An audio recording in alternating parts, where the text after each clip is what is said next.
Hi, fifth graders. Mrs. Oliver here.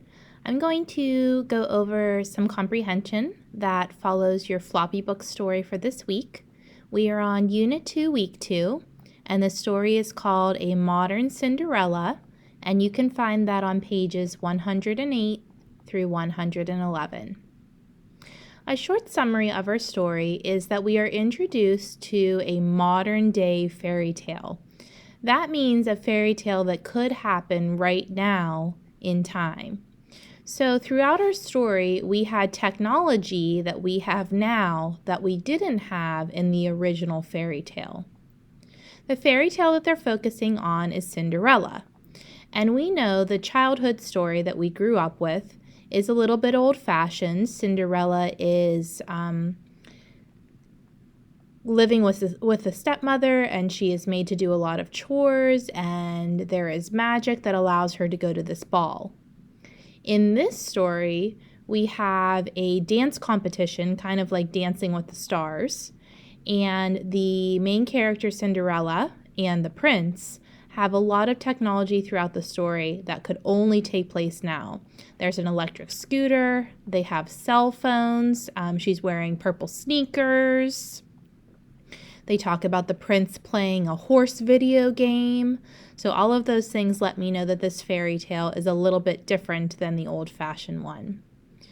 The main character, Cinderella, dances with the prince, and the prince falls in love with her and wants to spend more time with her. And she leaves behind, instead of a glass slipper, she leaves behind her purple sneaker. The prince is searching for her and unable to find her at first until the end of the story. Now we know most fairy tales end with happily ever after. This princess, however, says that she is unavailable to marry the prince or be with the prince. She wants to travel instead. So there's a little bit of humor behind this as well. And the last line of the story ends with her saying they texted happily ever after. So definitely back to that technology that occurs now. This story is still a fairy tale. Fairy tales often have magic in them. They might have princes and princesses in them. They have a once upon a time or a happily ever after phrases somewhere in their story. Our comprehension strategy is making predictions, and I wanted to know whether the prince would find her or not. In the original Cinderella, he finds her, but I wasn't quite sure what would happen in this story. So I did a little bit of rereading. It said, "I must find her again," he cried, "and in time for tomorrow's final show."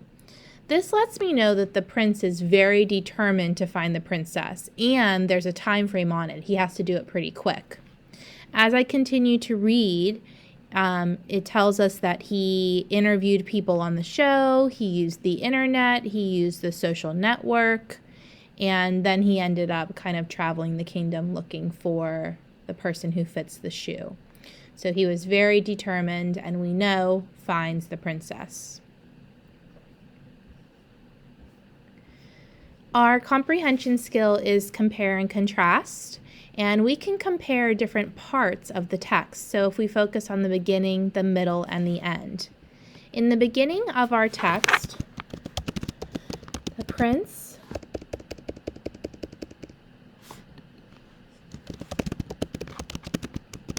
dances in a competition. When he dances in this competition, he falls in love with his dance partner. So that would be what happens at the beginning of the story. Then I want to focus more towards the end.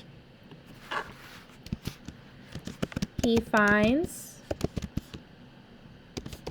Cinderella, and she fits in the purple sneaker.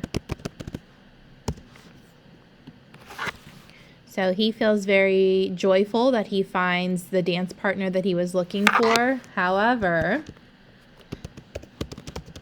Cinderella chooses to travel instead of being with the prince. So comparing the beginning to the end, we have similar events that occur in the original fairy tale, but this one definitely has a spin or a different ending than we're used to. I hope this helped you along the way. Have a great day, and I'll see you next time. Bye.